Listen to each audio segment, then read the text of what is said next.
So yes all students, a very good evening to you all and welcome back to Enlightened Educators. ಇನ್ನು ಎರಡು doubt ಬಂದಿದೆ. So let me clear that. The first doubt is, ma'am please clear the point which is mentioned below the date box. So ಅದು ನಾನು ಹೇಳಿರಲಿಲ್ಲ.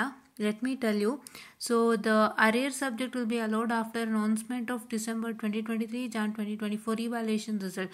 ಅಂತ ಅಂದರೆ ನಿಮ್ಮ December 2023 John 2024 ನೀವು ಯಾವ ಒಂದು ಎಕ್ಸಾಮ್ನ ಬರ್ತಿದ್ದೀರಾ ಅರಿಯರ್ದು with respect to 18 scheme 17 scheme and 20 scheme ಯಾರೆಲ್ಲ ಬರೆದಿದ್ದೀರಾ. ಸೊ ಅವರು ಒಂದು ಬರೆದಿರೋಂಥ ಎಕ್ಸಾಮಲ್ಲಿ ಏನಾದ್ರು ಫೇಲ್ಡ್ ಆಗಿತ್ತು ಅಂತ ಅಂದರೆ ಸೊ ಆ ಎಕ್ಸಾಮ್ದು ನೀವು ರಿವ್ಯಾಲ್ಯೂಯೇಷನ್ಗೆ ಹಾಕಿತ್ತು ಅಂದರೆ ಅದರ ರಿಸಲ್ಟ್ಸು ಅನೌನ್ಸ್ ಆದ ಮೇಲೆ ನಿಮಗೆ ಅರಿಯರ್ ಸಬ್ಜೆಕ್ಟ್ಗೆ ಅಲೋ ಮಾಡ್ತಾರೆ. They'll allow you for arrear subject ಅಷ್ಟೇ. ಈಗ ನಿಮ್ಮದು ಒಂದು 17 ಸ್ಕೀಮ್ ಸಬ್ಜೆಕ್ಟ್ ಯಾವುದೋ ಬ್ಯಾಕ್ಲಾಗ್ ಇತ್ತು ಅಂದ್ಕೊಳ್ಳಿ.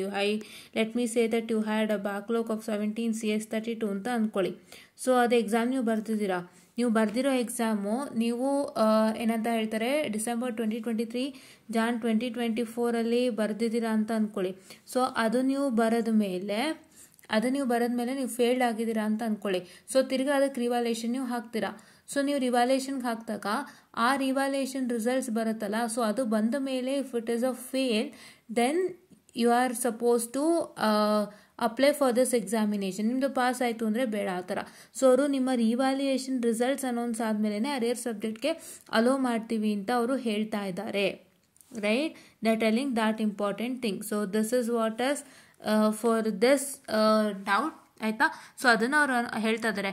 ನಿಮ್ಮ ಡಿಸೆಂಬರ್ 2023 ಜಾನ್ 2024 ರಿವ್ಯಾಲ್ಯೂಯೇಷನ್ ರಿಸಲ್ಟ್ಸ್ ಬಂದ ಮೇಲೆ ನಿಮ್ಮ ರಿವ್ಯಾಲ್ಯೂಯೇಷನ್ಸಲ್ಲೂ ಆಗಿಲ್ಲ ಅಂದಾಗ ಅರಿಯರ್ ಸಬ್ಜೆಕ್ಟ್ಗೆ ಅಲೋಮೆಂಟ್ ಇರುತ್ತೆ. ಹೌದಾ. ಸೊ ಇನ್ನೊಂದು ಹೇಳ್ತಿದ್ದಾರೆ, ಸಾನಾ ನಾಯಕ್ ಅವರೇ ಕೇಳಿದ್ದಾರೆ, ma'am in my college faculty set not for 17 scheme students ಅಂತ ಹೇಳ್ತಾ ಇದ್ದಾರೆ. ಅಲ್ಲ ಅಂತ ಹೇಳ್ತಾ ಇದ್ದಾರೆ ಅಂತಂದರೆ either it is not, because ಯಾಕಂದರೆ ಅವರು ನಿಮ್ಮ ಎಕ್ಸಾಮಿನೇಷನ್ ಪೋರ್ಟಲ್ ಓಪನ್ ಮಾಡ್ತಾರಲ್ಲ, ಸೊ ಅವಾಗ ಅವರಿಗೆ ಗೊತ್ತಾಗುತ್ತೆ ಯಾರ್ಯಾರಿಗೆ ಅಪ್ಲೈ ಮಾಡಲಿಕ್ಕೆ ಅವಕಾಶ ಇದೆ ಅಂತ. ಸೊ ತಡೀರಿ, ನಾನು ಒಂದ್ಸಲಿ ಚೆಕ್ಔಟನ್ನು ಮಾಡ್ತೀನಿ. Here I can open exam portal. ನಿಮಗೆ ತೋರ್ಸೋಕ್ಕಾಗಲ್ಲ, but let me check it out. Right, okay, let me check it out. ಸಾನ್ ಅವರೇ wait a minute.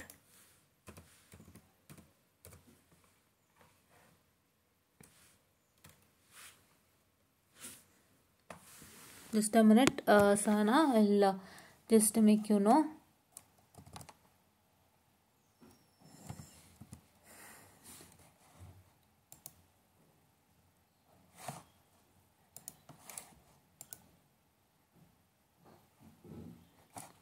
Okay, so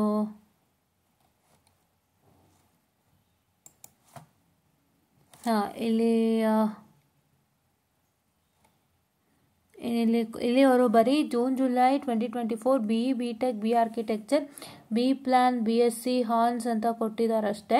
ಅದು ಬಿಟ್ಟರೆ ಅವರು ಬೇರೆ ಏನೂ ಕೊಟ್ಟಿಲ್ಲ. ಸೊ ಹಾಗಾಗಿ ನಿಮ್ಮ ಕಾಲೇಜಿನ ಒಂದು ಪ್ರೊಫೆಸರ್ ಏನಿರ್ತಾರೆ ಅವರು ಮೋಸ್ಟ್ಲಿ ಫ್ಯಾಕಲ್ಟಿಯಾಗಿ ಚೆಕ್ಔಟನ್ನು ಮಾಡಿರಬೇಕು ಅಂತ ಕಾಣುತ್ತೆ. ಸೊ ಹಾಗಾಗಿ ಅಲ್ಲಿ ನಿಮ್ಮ ಒಂದು 17 ಸ್ಕೀಮ್ದು ಮೆನ್ಷನ್ ಆಗಿಲ್ಲ ಅಂತ ಕಾಣುತ್ತೆ. ಇನ್ನೊಂದು ಸತಿ ಸಾರಿ ಫಾರ್ ದ ಡಿಸ್ಟ್ರಾಕ್ಷನ್. ಇನ್ನೊಂದ್ಸತಿ ಕ್ಲಿಯರ್ ಔಟನ್ನು ಮಾಡ್ಕೊಳ್ಳಿ. This is what is about to tell you. Okay, 17 scheme actually ಇದೆ. ಒಂದು ಸರಿ ಕ್ಲಿಯರ್ ಔಟನ್ನು ಮಾಡ್ಕೊಳ್ಳಿ. ಅವರಿಗೆ ಕೇಳಿ ಮ್ಯಾಮ್ ಇನ್ನೊಂದ್ಸತಿ ರೀಚೆಕ್ ಮಾಡಿಬಿಟ್ಟು ಹೇಳಿ ಅಂತ. ಓಕೆನಾ. So this is what is about to tell you ಅಂತ ಹೇಳ್ತಾ I am not getting any information here.